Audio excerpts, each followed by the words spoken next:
So it's been a while since I posted my last update, so I wanted to post another update here, and I'm going to try to keep this video pretty brief. But I've got a few features that I want to talk about here that I've added to the controller in the last year. So in the last video, I had a blank spot for a fuel level indicator, that tank value there, but it wasn't set up. So I've since got an in-tank fuel level sender hooked up, and so I'm displaying here the fuel tank level. So that feature is working now.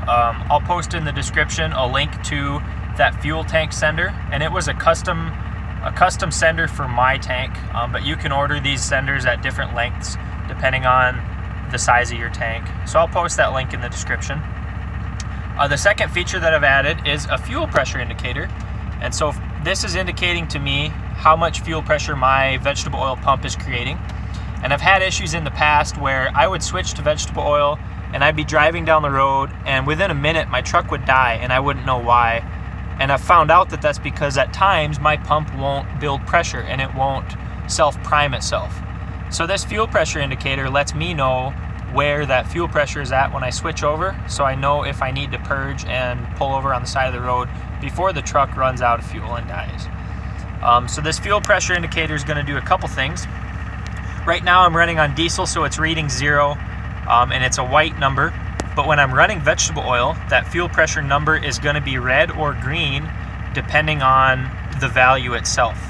So I've decided that I want the pressure to be 6 psi or greater at all times.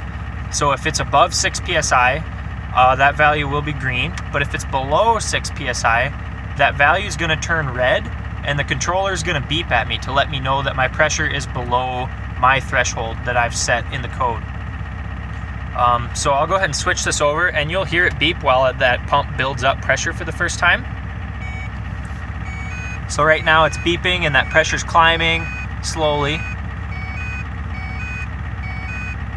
And once we surpass 6 psi and we get to operating conditions, then the pressure goes green and it displays the operating value and it's no longer beeping. So that's the fuel pressure indicator.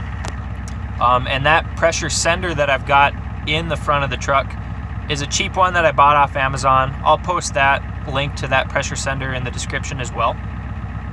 Now the last feature I've added here is a cancel button to my purge sequence. So there'll be times where I'm fidgeting with the screen, touching buttons or something, and I accidentally bump the purge while I'm driving down the road. So normally I would have to sit through this entire purge and I couldn't stop it. It would run and then I would have to switch back to oil. So not only does that take time, it also dumps a little bit of diesel fuel into my vegetable oil tank that doesn't need to be there. So I've added this cancel button. So now if I accidentally bump a purge, I can hit this cancel button and it's going to switch back to vegetable oil and turn things on.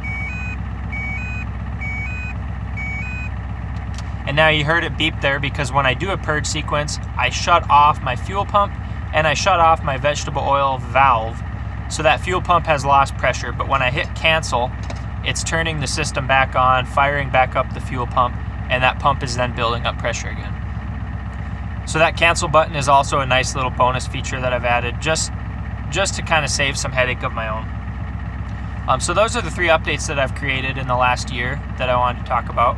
The last thing I wanted to mention here is that I've been working on this project for quite some time.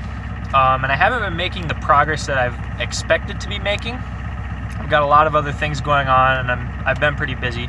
So I've decided that I'm going to open source this project. I'm going to release the code and all the build files. So I'm going to put a link in the description as well to my GitHub profile, which shows all the necessary info about this project.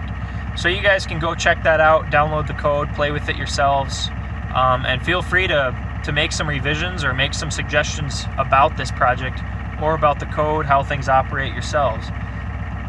But that's all I've got for now. Hopefully there's more updates to come. Thanks guys.